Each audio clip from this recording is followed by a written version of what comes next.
என் பெயர் சிவாத்மிகா. நான் 6ஆம் வகுப்பு படிக்கிறேன். இந்திய சுதந்திர போராட்டத்தில் ஆங்கிலேயர்களை எதிர்த்து போரிட்டு வெற்றி பெற்று சிவகங்கை சீமையிலே ஆங்கிலேயரின் கொடியை இறக்கி மீண்டும் தம் கொடியை பறக்க விட்ட வீரர் மண்டை வேல் நாச்சியாரை பற்றி நான் பேச வந்துள்ளேன். வேல் நாச்சியார் 1830ஆம் ஆண்டு ஜனவரி 3ஆம் நாள் ராமநாதபுரம் மன்னர் செல்லமுத்து ரகுநாத சேதுபதி செக்கந்தி முத்தாத்தாளுக்கு ஒரே மகளாக பிறந்தார். அவர் பல கலைகளை கற்றுத் தேர்ந்தார். அவருக்கு 6 மொழிகள் தெரியும். அவர் 16ஆம் வயதில் முத்து வடுகநாதரை மணந்து பட்டத்து ராணியானார்.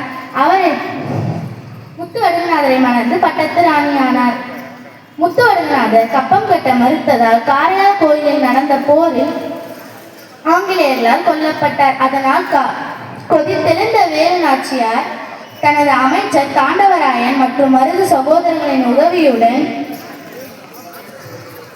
குறுநில மன்னர்களை திரட்டி பதிலிருந்து ஐதர் அலியுடன் உருது மொழியில் பேசி தனக்கு 5000 காலாட்படையும் 5000 குதிரைப்படையும் கொடுத்து உதவுமாறு கேட்டுக்கொண்டார். இவரது மொழி புலமையை கண்டு ஐதர் அலியை வியக்க வைத்தது.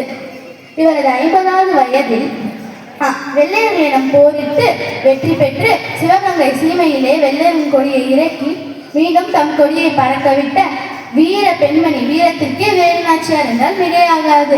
இந்திய வரலாற்றை வித்திட்டவர் வேல் நாச்சியார்.